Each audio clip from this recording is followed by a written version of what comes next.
Testing 1, 2, 3.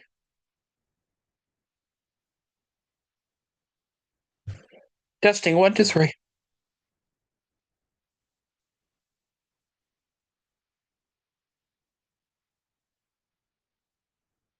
All righty then.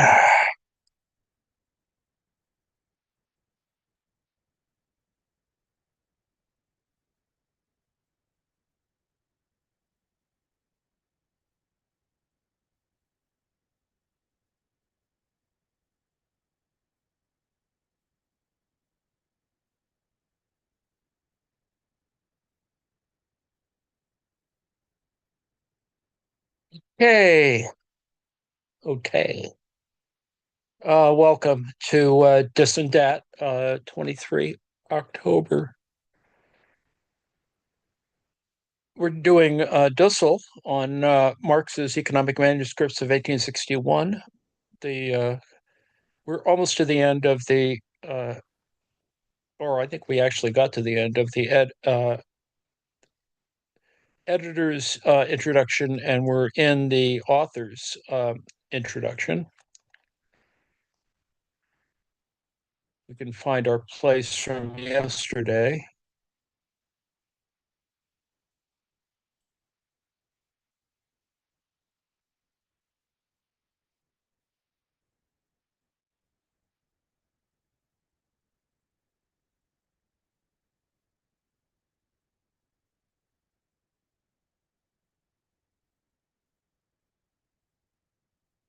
And so we were fiddling around with the issues of the different manuscripts, the relation to the Grundrisse, the the middle period manuscripts of which this is part, and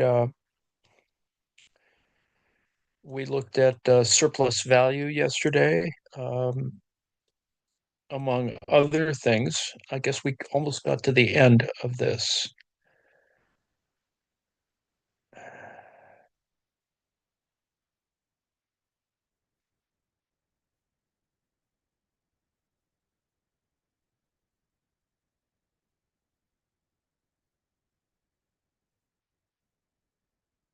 I guess, well, let's just start and Part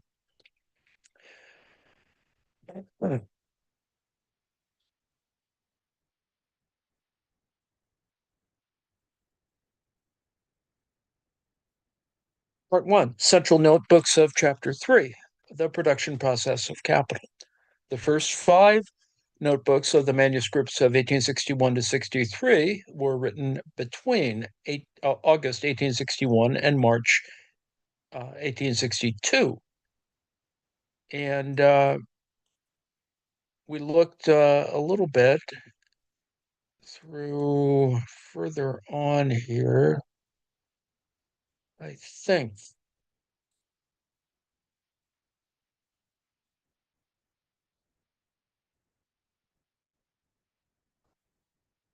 Let's just start.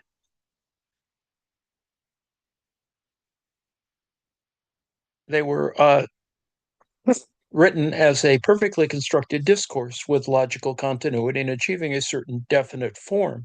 And we can say certain because the text which corresponds to Capital, parts 2 to 4 of Book 1, would later undergo changes. The subject matter, which we shall discuss in Chapter 1, is more developed in some aspects than that of Capital, but not so the subject matter which corresponds to Chapters 4 and 5. This manuscript represents some progress with respect to the Grundrisse, but it does not deal with many of the subjects Marx had been discussing since November 1857, footnote 2. In this part, the passage from money to capital is accomplished. From the abstract being of money, that is part or determination of the whole, now an assent is made to the essential concrete totality, that is capital. It is a dialectical assent which, paradoxically, has not been sufficiently studied by the Marxist tradition. These manuscripts of 1861 to 63 reinforce what we'd already discovered in the Grundrisse. We consciously indicate some new aspects in the Marxian tradition. The category of totality does not explain this passage. Only the implicit, but frequently used by Marx, category of exteriority, as we have called it in other works, provides the hermeneutical code which allows a new perspective on the totality of Marxist discourse. We shall discuss this category in Chapter 1, giving it a special importance in our interpretation. At that time, the following was Marx's working plan. That is, number one, transformation of money into capital. Number two, absolute surplus value. Number three, relative surplus value. Four, here the question of accumulation should be included, but a short time later, Marx speaks in the same terms of the combination of absolute and relative surplus value, page 311. Number five, theories of surplus value. Up until January 1863, this original plan was respected, but modifications were gradually made. All right, money becomes capital from exteriority to totality. Notebooks 1 and 2, pages 1 through 88, started in August 1861. The MECW 30, pages 9 through 171. In contrast to money, or value in general, as objectified labor, labor capacity, Arbeitsvermögen, appears as a capacity of the living subject. The former is past labor, labor already performed. The latter is future labor, whose existence can only be the living activity, the currently present activity of the living subject itself. The capitalist, who represents value as such, is confronted by the worker as labor capacity, pure and simple, as worker in general, so that the antithesis between self-valorizing value, that is self-valorizing objective labor, and living value creating labor capacity forms the point and the actual content of the relation. So the antithesis between self-valorizing value, self-valorizing objective labor, and living value creating labor capacity forms the point and the actual content of the relation. They confront each other as capital and labor, and as capital and worker. Page 41, close quote. Karl Kosik writes that the category of totality has been elaborated in classical German philosophy as a central concept. In the materialist philosophy, the category of concrete totality answers first and foremost to the question, what is reality? Decades before, George Lukács had written that the concrete totality is then the fundamental category of reality. And speaking of the Marxist ontology, Lukács writes that since Marx is investigating the social being, the central ontological place of the category of totality is manifested to him much more than in the case of the philosophical investigation of nature, because in society, totality is always given in an immediate form. This is Lukács still. The text which we shall analyze is the third one in a sequence of drafts. Number one from the Grundrisse, footnote 1. Number 2 from a later part of the Grundrisse, the so-called Ur text, footnote 2. And number 3 in the beginning of Notebook 1 of the manuscripts of 1861 to 63 being commented on. And number 4, part 2 of volume 1 of Capital the Text.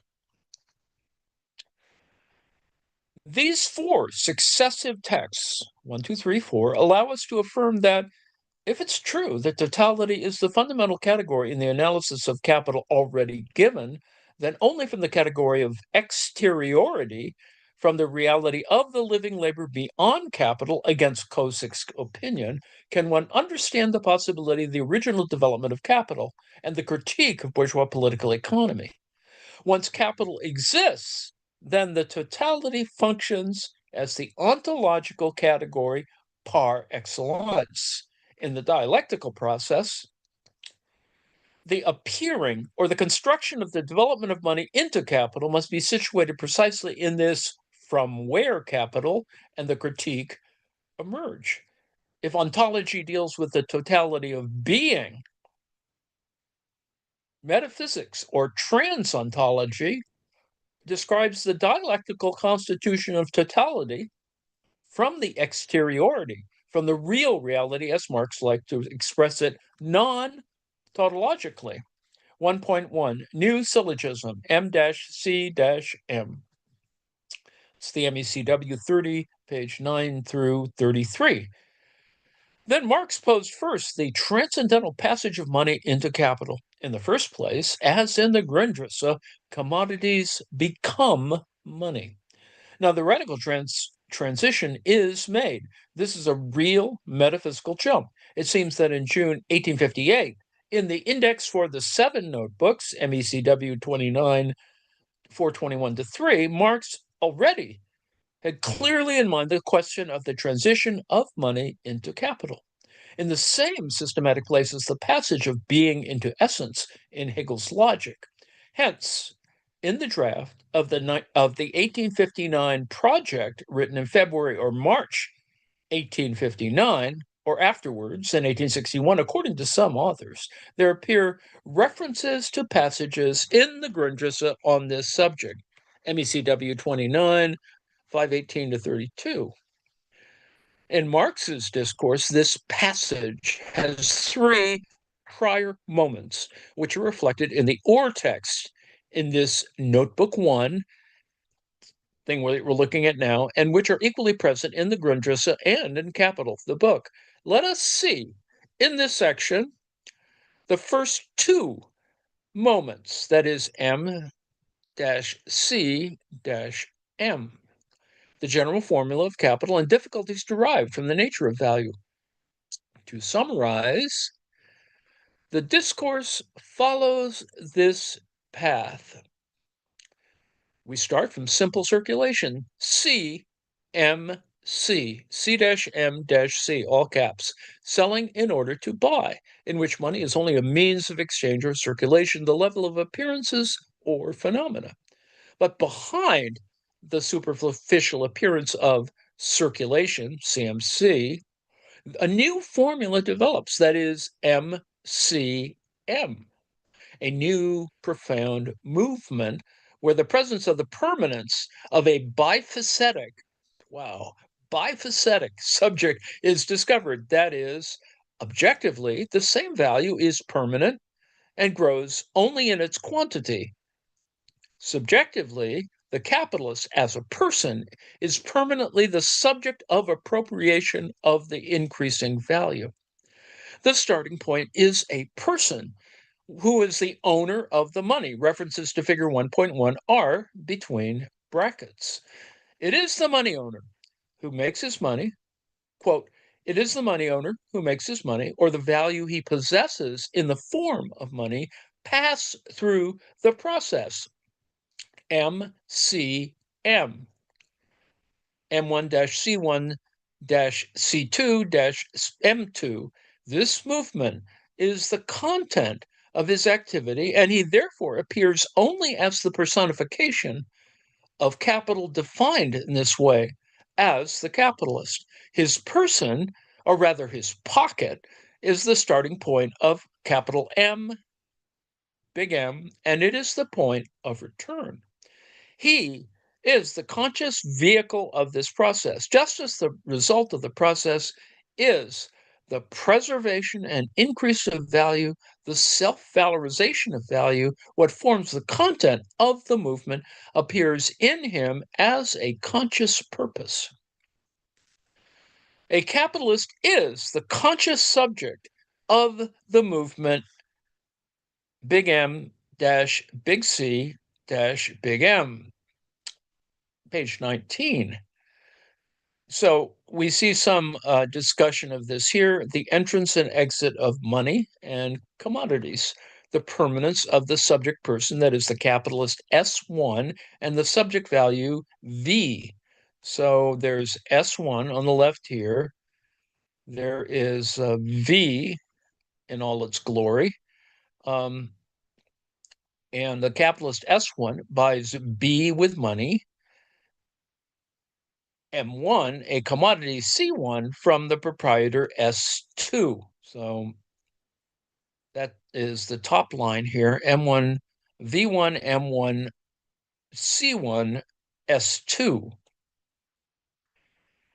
They sell it little less with capital C1, he produces C2, which he sells S to the consumer S3, who consumes it at X, obtaining a greater amount of money, M2. The value V1 has increased. R is reproduction. So we can see this build's going down. R is reproduction. You can see the movement CMS, and then it swings back where V1, M1 line B, and S comes back, and then therefore becomes C2, which is S2, R in reproduction becomes S3, becomes M2, which goes B to C1, S to M2 to V2. V2 carries down to M2, B, C3, M2, CMS or CMC technically, C3, M2, S4, C3, S, C3, and then goes to C4, where C4 goes to S5, goes to M3, becomes B, goes to C4, goes to S, goes to M3, goes to V3. So you can see circulation or movement cyclical kind of movement goes on in the right side. That is in the circulatory ring. And then in the production area, towards the center, you can see how it goes to exteriority and then comes back in, and ultimately goes, back to V3. Marx wishes to indicate the differences with the syllogism big C, big M, big C. In this case, many subjects enter into circulation as sellers and come out as consumers. Nothing in reality remains nor grows. Only money is always in circulation as means and not as an end. And the circulation is the place where exchange is made. Well, the MCM formula is different. That is, quote, value becomes independent in money. If we employ the word value without defining it more closely, it must always be understood as exchange value. Footnote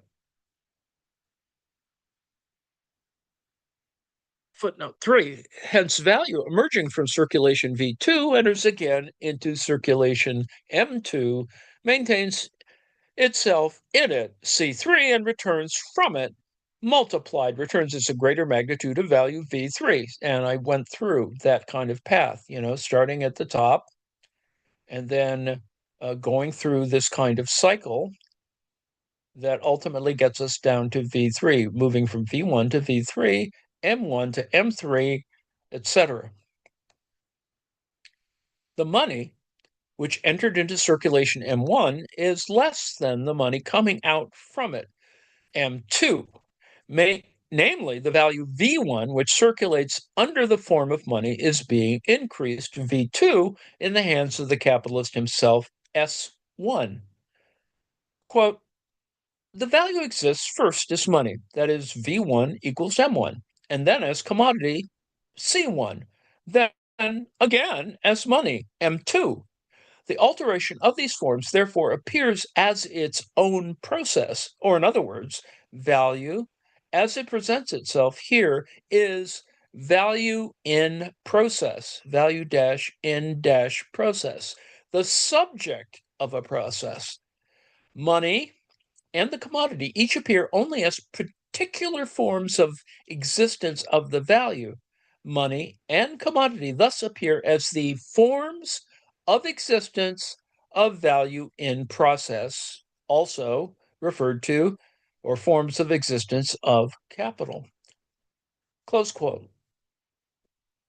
At this point, the deep difficulty, which in the book Capital appears under the title of contradiction, arises. Where does this surplus value that emerges at the end of each process come from?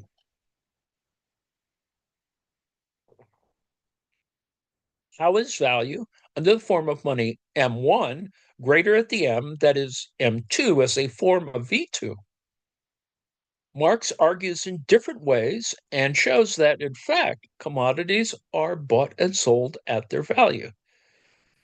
The entire capitalist class cannot produce surplus value through the sale of commodities because this class itself behaves as the main buyer. There would be no surplus value, but only the same value distributed among its members in several ways. Profit, in the form of interest or commercial profit, presupposes the existence of the surplus value as such. Neither money nor commerce creates value. Thus, capital, different from money, presupposes circulation and always passes through circulation as money, but new value can emerge from circulation alone. So let's go back up here and see how that operates, right? So we start at V1.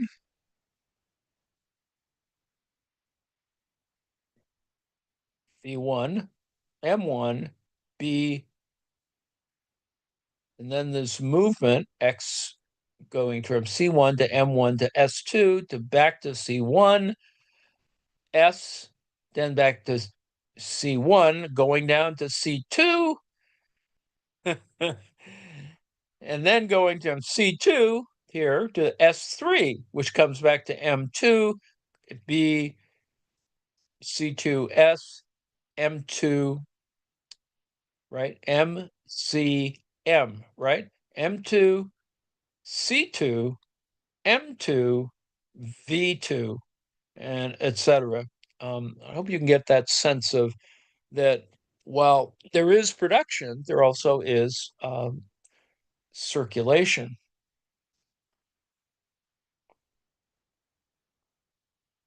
Marx wishes to indicate the difference with the syllogism CMC. In this case, many subjects enter into circulation as sellers and come out as consumers.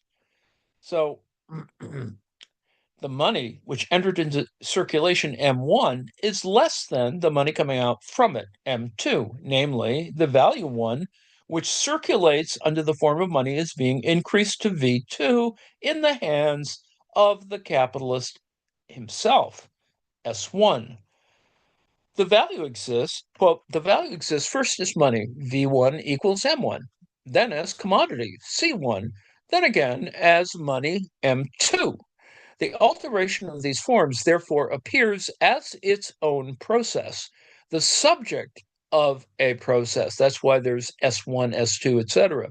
Money and the commodity each appear only as particular forms of existence of the value.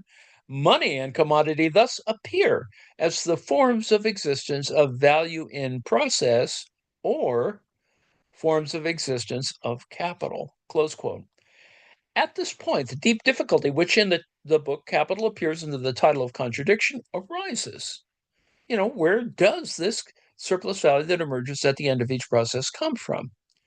And then,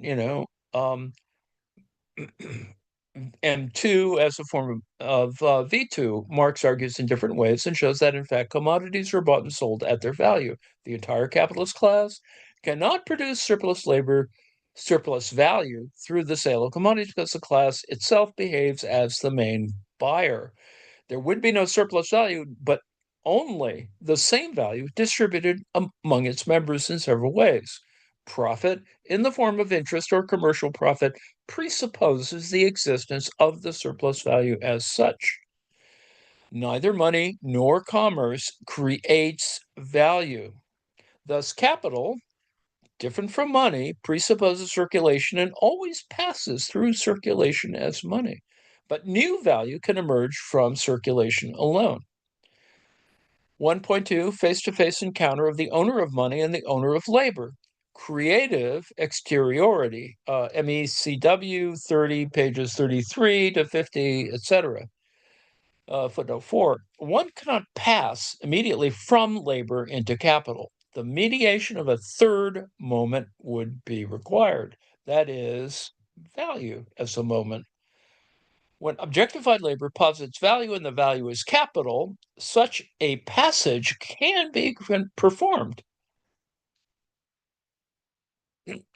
Convertibility, commensurability, or exchangeability between money and capital and between both with labor shall be performed then through the mediation of value.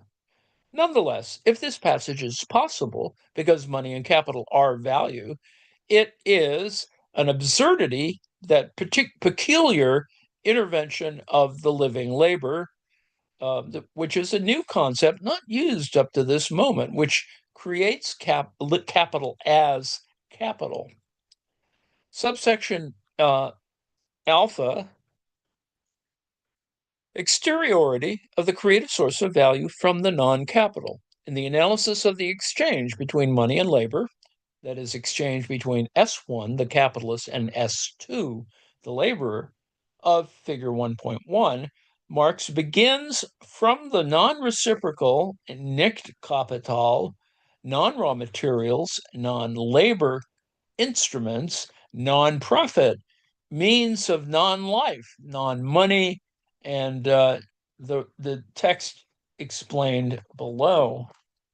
So all these negativities already announce that the realm, REALM, the realm which is located beyond the being of capital is, however, the same creative reality of value, which must not be confused with the mere positing of value. So there is something elevated, and I suppose we can take a break for it. It's unclear to me whether I kept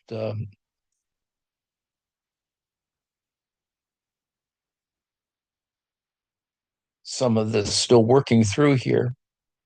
Anyway, the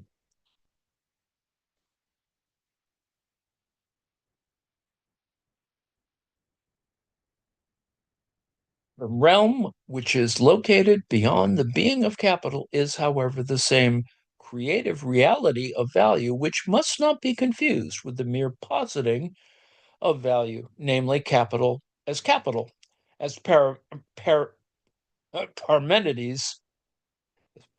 said, being is, non-being is not. Marx, and here liberation philosophy agrees, by contrast, announces the being of the capital is value, non-being, non-value is real.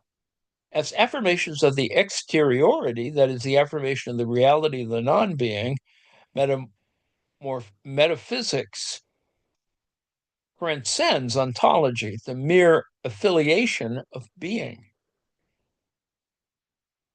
Certainly considering the text of the Grundrisse, but modifying it, and in the modifications are important corrections of concepts. Marx writes, quote, the separation of property from labor appears as a necessary law of the exchange between capital and labor.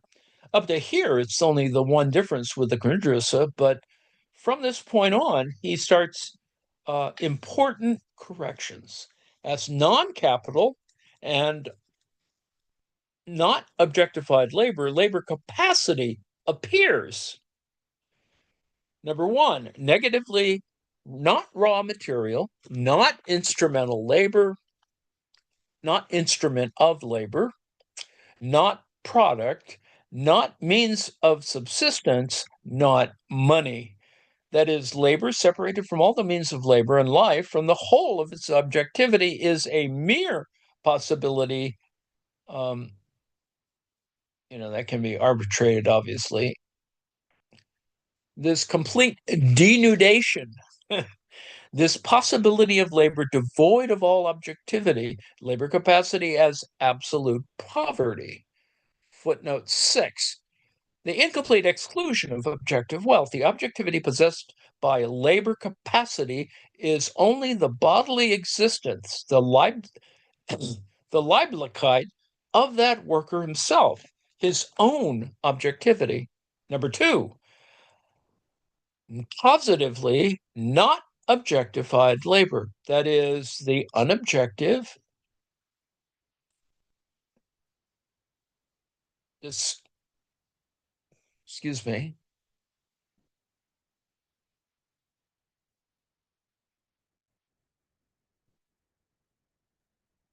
labor, not as object, but as activity, as living source of value. In contrast to capital, which is the reality of general wealth, it is the general possibility of the same, asserting itself in action. An object, on the other hand, labor is absolute poverty as subject and activity. On the other hand, it is the general possibility of wealth. This is labor, such as is presupposed by capital as antithesis as the objective existence of capital, and such as for its part in turn presupposes capital. So this is copying the section he had in the Grundrisse. Up until now, Marx has discussed concrete or abstract objectified labor.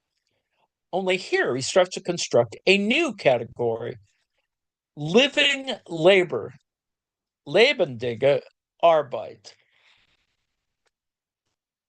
Commodities, money, and even capital are value objectified labor. On the other hand, living labor is not value, but the creator of value. Living labor is not value, but the creator of value. According to Marx, to be value, to posit value, and to create value are three completely different concepts. The sole antithesis to objectified labor is non objectified living labor. The one is present in space, the other in time, the one in the past, the other in the present. The one is already embodied in a use value, the other as human apparatchiks. Um, where I'm going to get all the rest of those put together. The sole antithesis to objectified labor is non objectified living labor. The one is present in space, the other in time. The one is in the past, the other in the present. The one is already embodied in a use value. The other, as human activity and process, is currently engaged in the process of self objectification. The one is value, the other is value creating. Close quote. Page 35. So then, the laborer, when he has not yet been subsumed by capital or in its essential and original beginning exchanged with money, it is not value. It is not money. It is not capital. What is it then with respect to the totality of capital? So here we start the debate with Lukács or Kosek. Can it be said that the living labor as reality and category is the same as wage labor or labor already subhunted, already?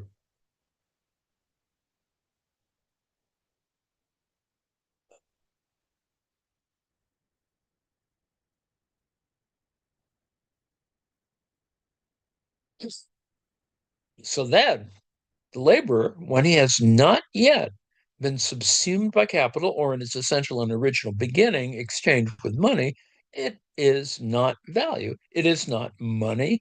It is not capital. What is it then with respect to the totality of capital? Here we start the debate with Lukács or Kosek. Can it be said that the living labor as reality and category is the same as wage labor or labor already subsumed within the totality of capital. As subsumed, it is an internal determination of capital and thus founded in the totality of capital. But while it has not yet been totalized, living labor is reality, the most absolute reality, as it were, the most absolute reality for capital.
Can it be said that the living labor as reality and category is the same as wage labor, or labor already subsumed within the totality of capital?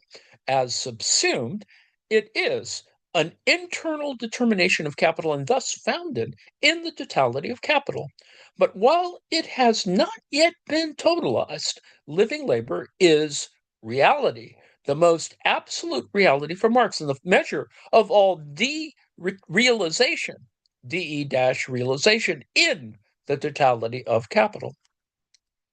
It is exterior to this metaphysical position beyond the being or the ontological reflection of the laborer as corporeality, that is, poor bodily existence of the nude body as person, as non-being of capital. We have called it exteriority, the ulteriority, no, the alterity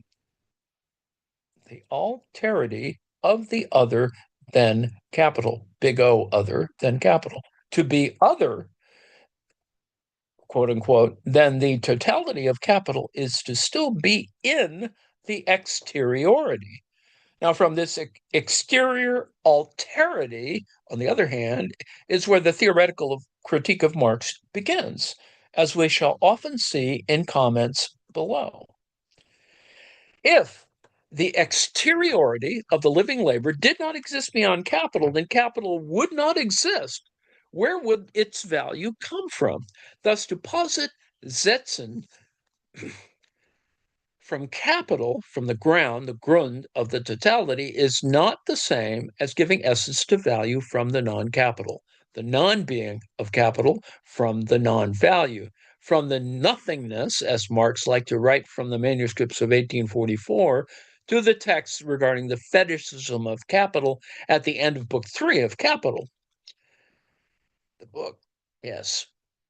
To create ex nihilo is a radical category, the first, the most original, and the starting point from which Marx shall develop all his discourse.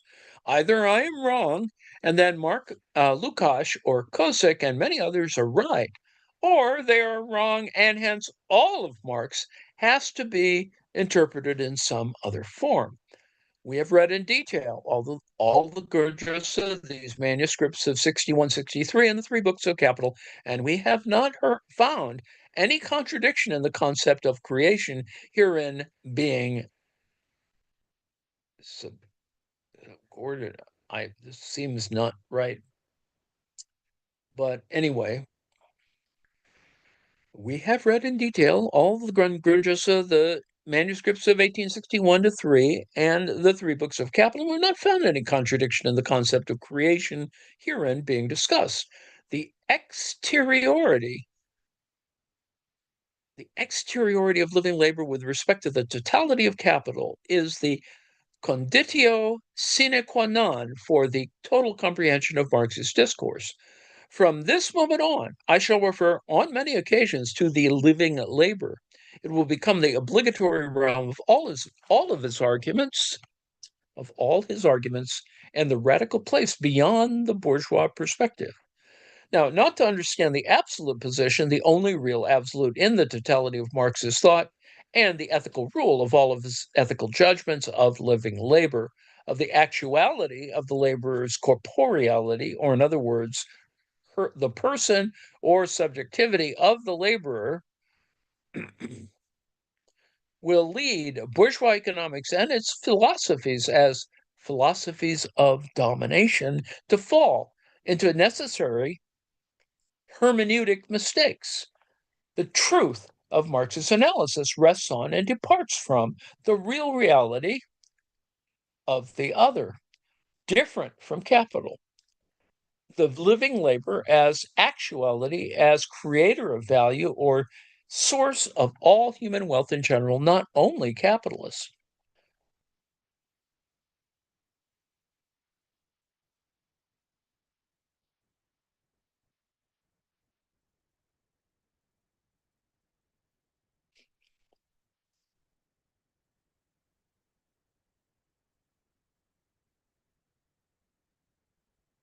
Subsection B, the possibility or labor capacity.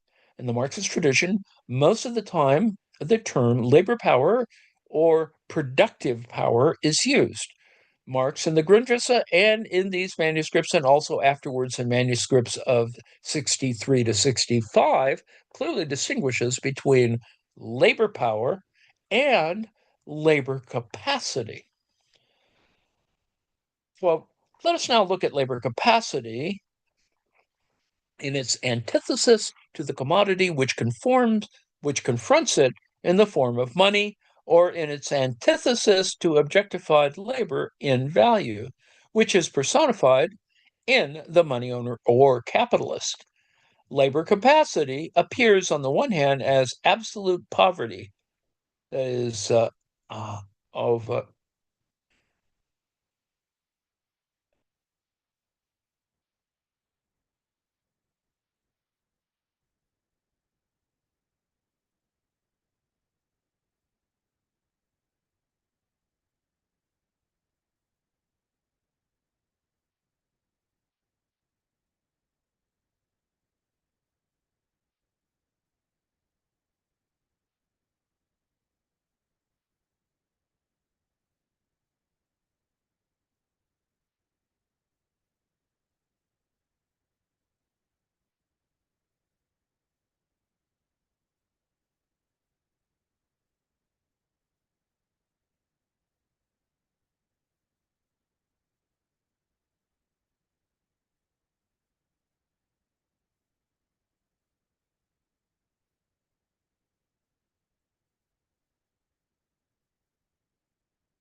All right. So Marx in the Grundrisse and in these manuscripts, and also afterwards in manuscripts of 63 to 65, clearly distinguishes between labor power and labor capacity.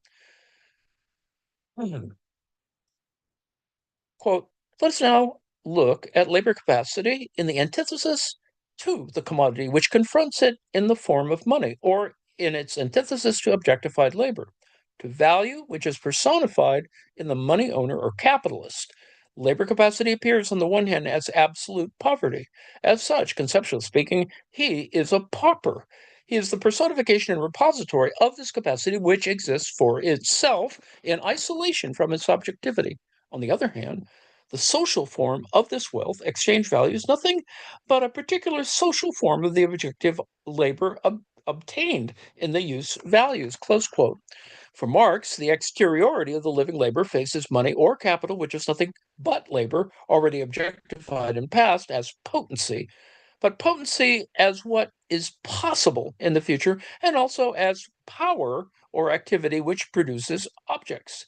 The sole quote the sole commodity he has to offer to sell is precisely his living labor capacity, present in his own living corporeity. Capacity is here absolutely not to be conceived as fortuna, fortune, but as potency, dynamis, writes Marx in Greek. Close quote. Living labor faces money, possessor of the objectified past labor, in its own corporeality because it has actual real capacity that is capable of being actualized labor. Such capacity, still in the exteriority of the totality of the capital, is the bearer of the use value and the potential creator of exchange value. Quote, labor capacity is specifically distinguished as use value from the use values of all other commodities because it is the creative substance of exchange value itself, its actual using up, its consumption posits exchange value. Its specific use value is that it creates exchange value, close quote. When capital consumes labor capacity as productive power, it forces it to posit in the heart of capital itself exchange value. But as such, living labor creates from the nothingness of the capital value. It is the substance in the Hegelian sense as the cause which produces an effect, that is, value. The distinction between labor as such and labor capacity, two new categories of the theory of commodities and money, becomes absolutely essential for the later development of all of Marx's discourse. In fact, quote, labor as such is not directly a commodity, for this is necessarily objectified labor worked up in a use value. Ricardo does not distinguish between labor capacity as the commodity the worker sells, use value, which is a definite exchange value, and labor, which is merely the use of this capacity in actu, ACTU. He is therefore incapable of demonstrating how surplus value can emerge, namely the inequality between the quantity of labor the capitalist gives to the worker as a wage and the quantity of living labor the capitalist buys for this amount of objectified labor. Close quote. If the capitalist would pay living labor the totality of the value produced, wages would be equal to the value of the product, and could not be any profit. In order to be able to explain the origin of the profit, that is superficial phenomena, from the fundamental surplus value, an excision, EXCISION, excision, a radical separation must be made between A, labor as the creating activity without any value, and thus without any possible price, and B, labor potency or possibility, that is, capacity, period. To be able to work, it is necessary to eat, dress, sleep, be educated, have children, the future labor capacity of the next generation. In other words, to have means of subsistence, the Lebensmittel. What is paid with the minimum wages or average wages different according to the various countries. The historical conditions and even the cultural conditions is only the possibility of having the strength to work in the future. In the hour zero of the working day, the laborer is ready to work. He is rested, is eaten, is joyful, dressed. He can work. In other words, wages pay for the car's service, but not for the car itself. It pays for the laborer's service, but it receives for free the labor subject and the labor itself. Due to the foregoing, the determination of the value of labor capacity, the price of the labor capacity in the wages, covers an essential fallacy. It is thought that the value of labor is paid when in reality only the value of the labor capacity is paid. The labor capacity has value because the corporeality of the labor has assumed, consumed, and incorporated commodities, means of subsistence, which have value. The value of commodities bought in the market with his wages is now the value of his own labor capacity. In a certain way, as the incorporation of wages, the labor capacity is now the fruit of objectified labor also, and thus it shall be commensurable, interchangeable, sellable for money. Both shall be objectified past labor. But living labor shall never have value. Thus, its non value could not be determined. It shall not have a price, nor shall it be able to receive wages because it is the creating source of value. Subsection C, face-to-face before exchange. Let us stop for a moment before the exchange agreement takes place. Let us stop the discourse in the supreme human experience, the pure presence of the capitalist, of the possessor of money, class, as totality of possessors of past objectified labor, before the laborer, the possessor of living labor, that is class, as possessors of the activity which creates all value, but negatively in poverty and radical nudity and exteriority poor. Quote, this contradiction is the opposition or total confrontation. It is the last moment in which, still face to face, the laborer is himself other, still free before a strange power, and not only strange, but alienating makes the other another from itself, is otherwise him slash her, reifies him slash her, dominates him slash her, subsumes him slash her.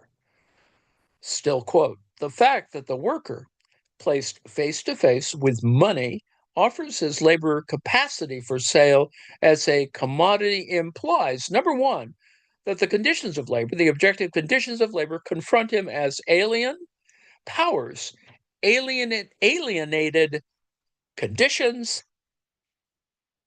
alien property. This also implies other things. The earth as landed property, it implies that the earth confronts him as alien property, mere labor capacity.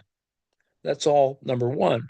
Number two, that he is related as a person both to the conditions of labor which have been articulated, no, both to the conditions of labor which have been alienated from him and to his own labor capacity. And then free worker, number three, that the objective conditions of his labor themselves confront him as merely objectified labor, i.e., as value, as money, and as commodities. Close quote. Page 131. Here we have the laborer in his nude and poor corporeality as the prostitute, offering his or her pure labor capacity before the cold, dead, insensitive body of the capitalist, the face of whom only manifests itself as money, as commodity, as machine, as value. The skin of the laborer as an unhealed wound before the knife that will tan his skin, as Marx wrote in the book Capital. Subsection 1.3, exchange, the labor process and the valorization process. As any commodity, big C1 in figure 1.1 with a laborer S2, the labor capacity has a use value which fulfills a need, in this case, the capitalist S, in this case, the capitalist, and it also has an exchange value as objectification of labor time in general. Since it has an exchange value, each value may be expressed in money. Namely, it has a price. The price of labor capacity is the wage, minimum or average, in a certain society, historically and culturally determined. As value, it is labor capacity exchangeable for the money of the capitalist. Since it is a possible exchange, and once it is performed, we now pass to a new situation. For the first time, the money has been transformed into capital due to the mediation of the totalized subsumed living labor incorporated in its interiority. Quote, the real use of labor capacity is labor, but it is sold as a capacity, a mere possibility before the labor has been performed, as a mere power, a Kraft, whose real manifestation, the Ausserung, only takes place after its alienation and Tauserung to the buyer. Since here, the formal alienation by sale of the use value and its actual handing over are not simultaneous occurrences, the money of the buyer in this exchange mostly functions as a means of payment, close quote. The labor capacity is, in the foregoing face-to-face in the exchange, the possibility of effectuating its use value, the laborer himself. As a result of the exchange, the possessor of money promises The possessor of money promises to pay in the future when the daily, weekly, semi-monthly, or monthly work has been completed. For having used the effectuality or actuality of this capacity, S1 promises to deliver. M1, the laborer, accepts the offer and delivers. Changes from possessor subject from property. It alienates, sells its capacity. S2 sells C1 in figure 1.1. Judicially, formally, such capacity now belongs to the possessor of money. And now, this money, and only now, not before, is capital because it has subsumed, assimilated, incorporated, totalized living labor. This ontological act by which the exteriority of living labor is denied and by which the latter is totalized or subsumed is the laborer's alienation. That is, negation of the other, different from capital, and constitution of living labor as wage labor. The ethical perversity of capital is consummated at this moment, even before the effectivity of the purchase, the alienation. An other man or woman, free, conscious, autonomous, is transformed into a thing, an instrument, a mediation of capital.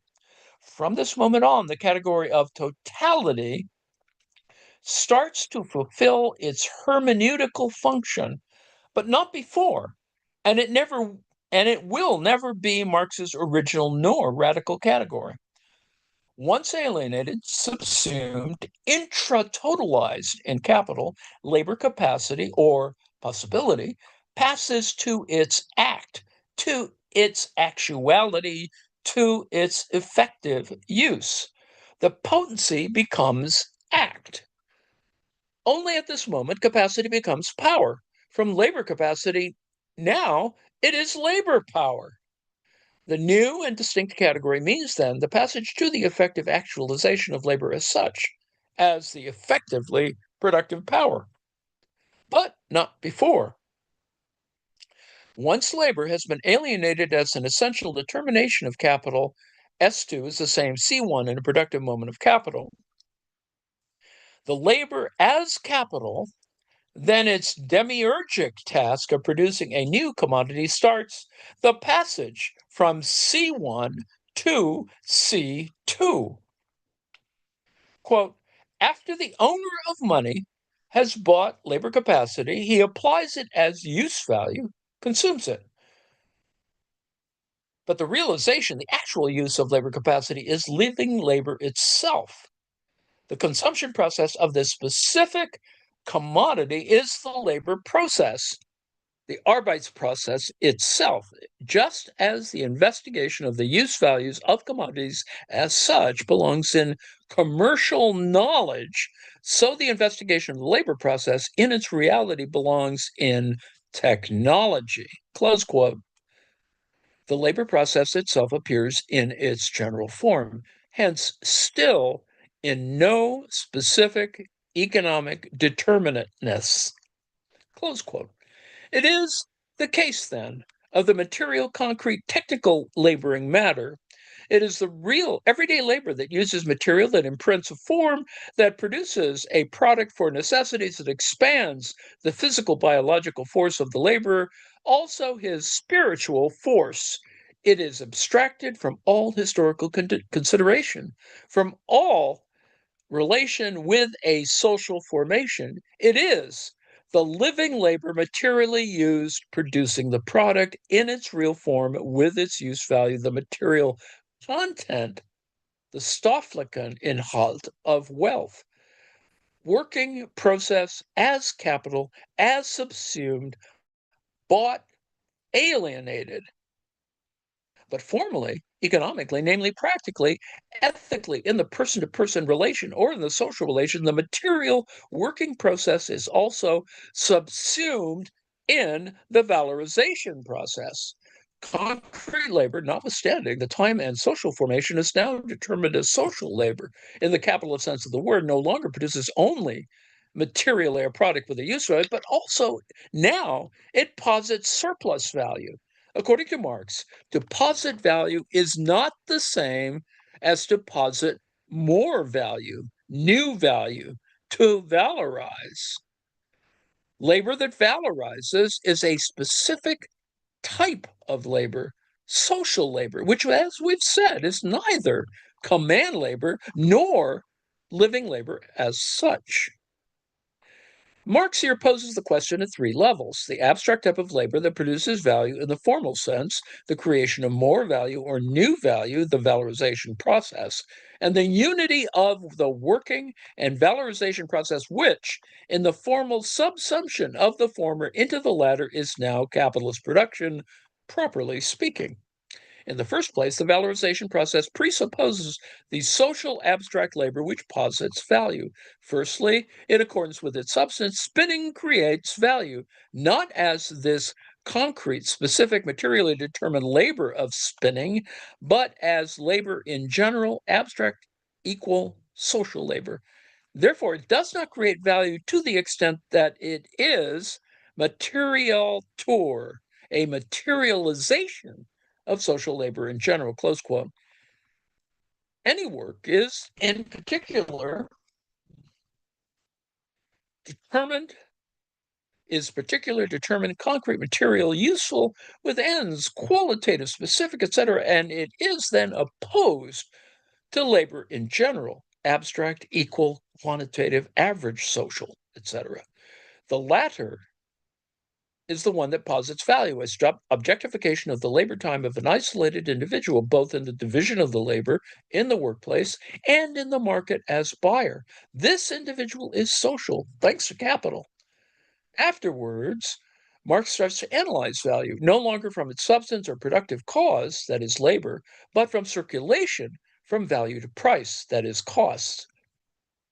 Labor fundament appears on the surface in circulation as wages, its apparent price. Here, Marx once again needs another category, just as he had to distinguish at the profound or essential level between labor itself, that is, living labor, and labor capacity. Now, at the superficial or circulation level, he distinguishes between the total working day, that is, time in which living labor is actually performed, and the necessary time to reproduce the laborer's labor capacity. Quote, originally, it's true, we were able to measure labor capacity with money because it was itself already objectified labor, and the capitalists could therefore buy it, but were unable to measure labor itself directly, for as bare activity, it escaped our standard of measurement. Now, however, in the measure to which, in the labor, the latter is realized, it appears itself in the product as objectified labor time.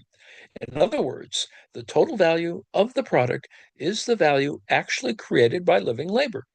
Although the latter has no value, we can measure how much value it has created. Thus, all surplus in excess of the quantity of labor incorporated in the reproduction of his own labor capacity would form a surplus value because it would be surplus labor as more labor objectified, close quote. Necessary labor time to produce the value of the wage is less than the total value produced by labor. C2 of figure 1.1 has more value than C1. It is the question of surplus value, although it seems paradoxical, simple as this process is.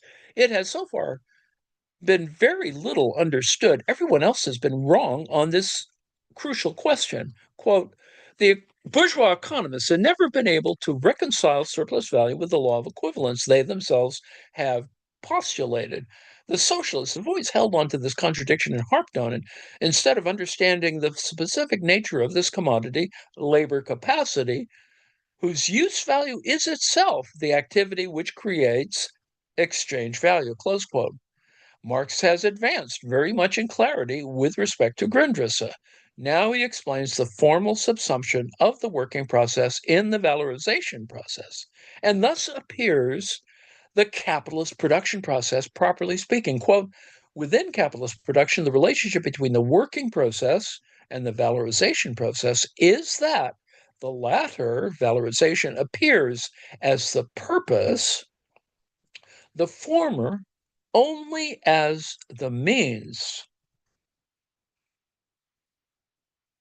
This formal subsumption of the labor process, the assumption of control over it by capital, consists in the worker's subjection as worker to the supervision and therefore to the command of capital or the capitalist. So this is kind of a two-part thing.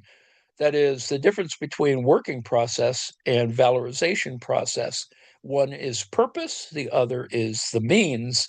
One is this whole business here, as formal subsumption, consists of the worker's subjection as worker to supervision and therefore command of capital or by the capitalists. The subsumed, alienated, intratotalized labor is now one determination of capital. The unity of the working and valorization process, the unity of the working process and valorization process consists, in fact, that now, when he is working, the laborer posits value in the product for capital. He creates surplus value, new value for capital. His material working process is but a moment of the process of creating surplus value from the nothingness of capital. The consumption process of living labor alienated or intratotalized exteriority, that however keeps on being transcendental exterior, is the creator of the metamorphosis of the purchased commodity, C1, into the sold one, C2.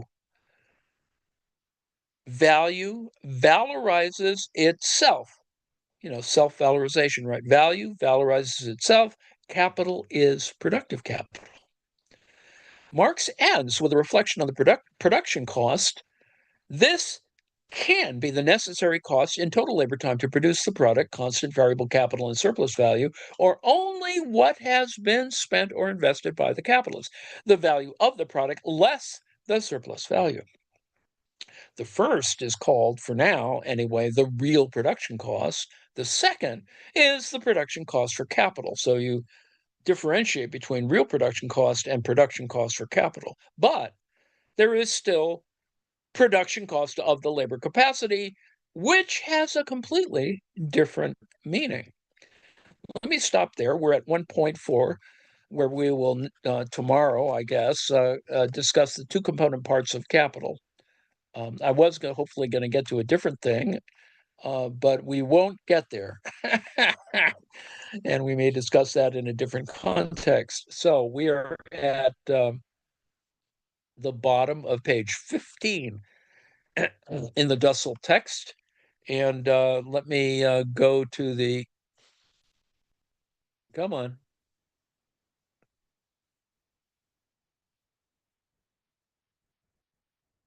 the meeting itself, and to N